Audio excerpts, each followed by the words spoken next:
Management by objectives. The term MBO represents management by objectives, which was initiated by Peter Drucker in 1954. It was mainly based on the principle of managing the organization by objectives. MBO is a comprehensive managerial framework linking several important managerial activities in a systematic manner. It tries to coordinate the efforts of individual employees with the organization goals.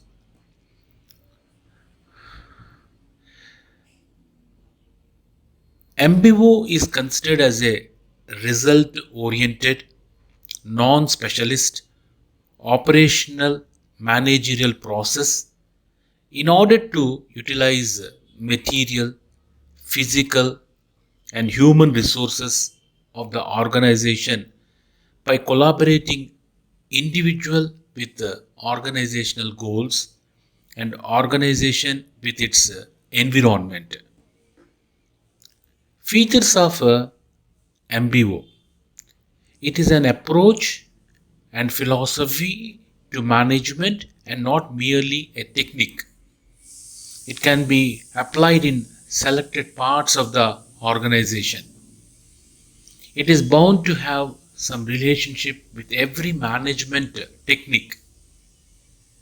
It provides a stimulus for the introduction of new techniques of management and enhances the relevance and utility of the existing ones. It emphasizes on objectives. It is concerned with determining what these results and resources should be. It is characterized by the participation of concerned managers in objective setting and performance reviews. Periodic review of performance is an important feature of MBO. Prerequisites for installing MBO program are purpose of MBO, top management support, training for MBO, participation, feedback, other factors. Purpose of MBO. The purpose of MBO should be precisely defined and suitable techniques be emphasized and used. Top management support. The pressure or absence of top management support is a critical factor in determining the degree to which an MBO program will be successful. Management support for using objectives to plan, to control, working on continuous basis increases the probability of success of a program. Training for MBO. Systematic training is required in the organization for propagating the concept and philosophy underlying MBO. The training should start with the concepts, philosophy, and need for MBO. Participation. Success with MBO requires a commitment on the part of each individual involved in this type of system. A change to participative management involves the establishment of a situation in which people are active rather than passive, responsible rather than irresponsible, basically more independent than dependent.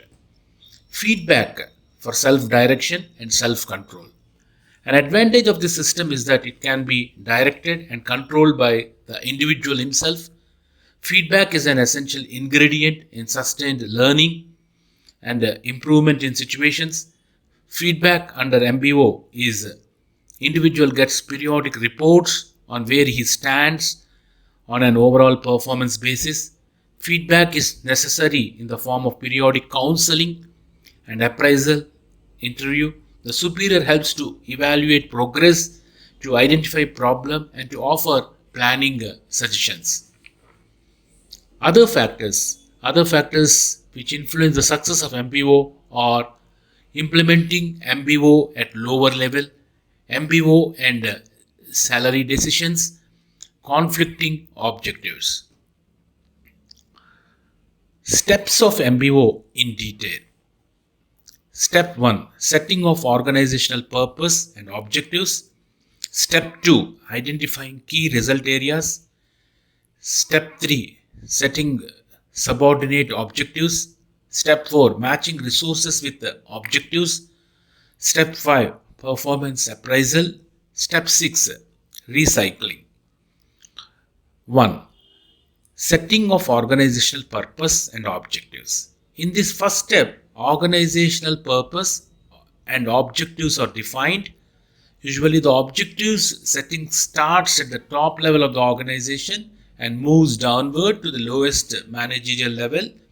This will go in a sequence which shows defining the purpose of the organization, long range and strategic objectives, short-term organizational objectives, divisional or departmental objectives, individual manager objectives.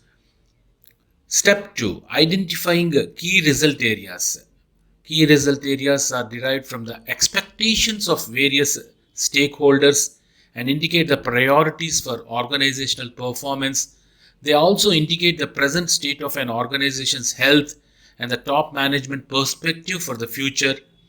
Profitability, market standing, innovation, employee performance, financial and physical resources, manager performance, public responsibility.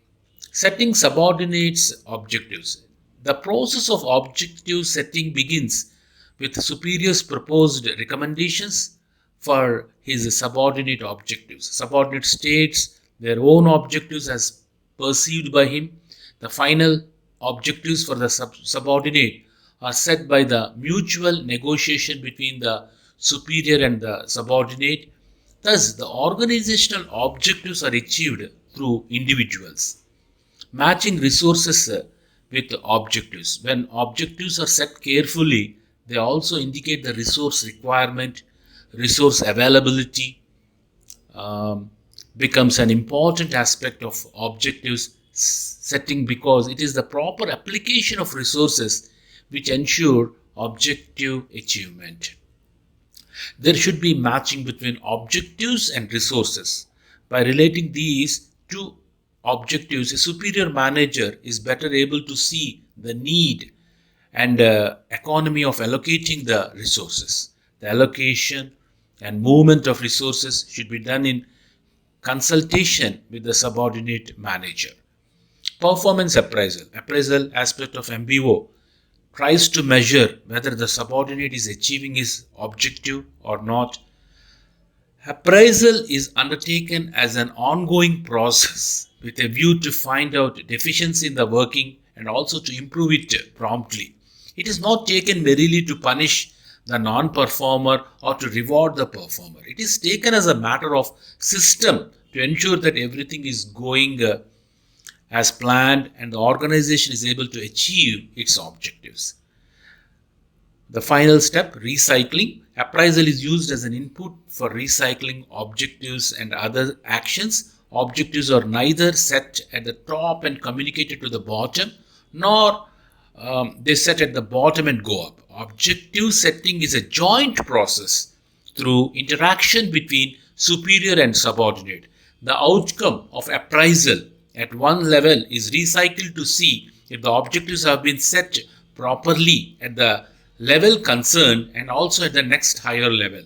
The three aspects involved in recycling process include setting of objectives at various levels, action planning in the context of those objectives, and performance review. Coming to the benefits and weaknesses of MBO. Benefits of MBO: better managing, clarity in organizational action, personal satisfaction, basic for organizational change. MBO helps in better management of the organizational resources and activities. Resources and activities are put in such a way that they result into better performance, clarity in organizational action. MBO tends to provide the key result areas where organizational efforts are needed. Since organizational objectives are designed very clearly, they help in relating the organization with its environment. Personal satisfaction. MBO provides greatest opportunity for personal satisfaction. This is because of two closely related phenomenal participation in objective setting and rational performance appraisal. Individuals enjoy considerable authority and derive satisfaction from the organization. As performance appraisal is based on some specific criteria with sufficient rewards, leaving least scope of personal factors.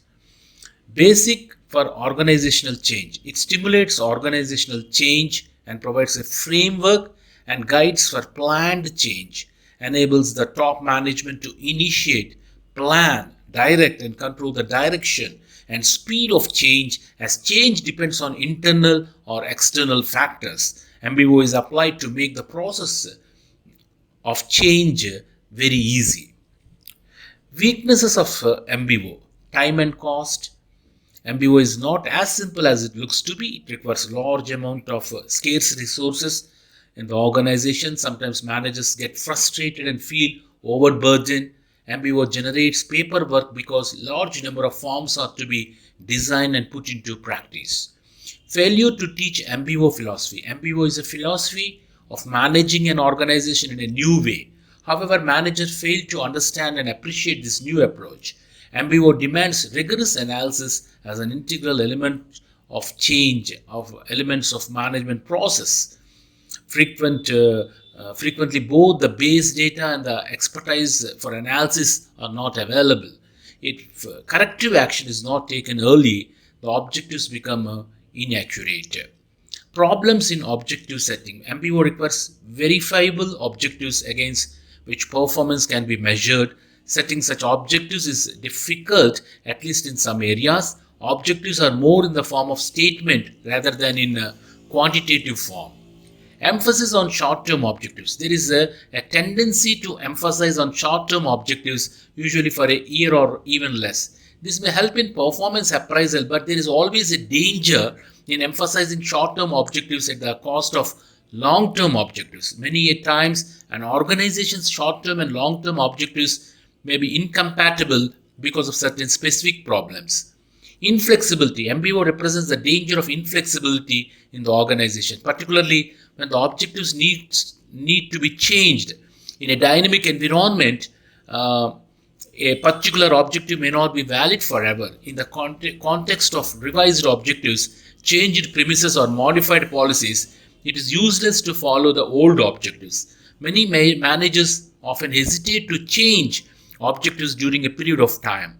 Thus, inflexibility created by applying MBO may cause more harm than benefits. Frustration. MBO also creates frustration among managers. Managers may not be able to implement MBO properly, which results into utter chaos. Introduction of MBO tends to arouse high expectation for rapid changes, particularly among the young and junior managers. If the rate is slow, then managers feel frustrated and disappointed with the MBO. Thank you.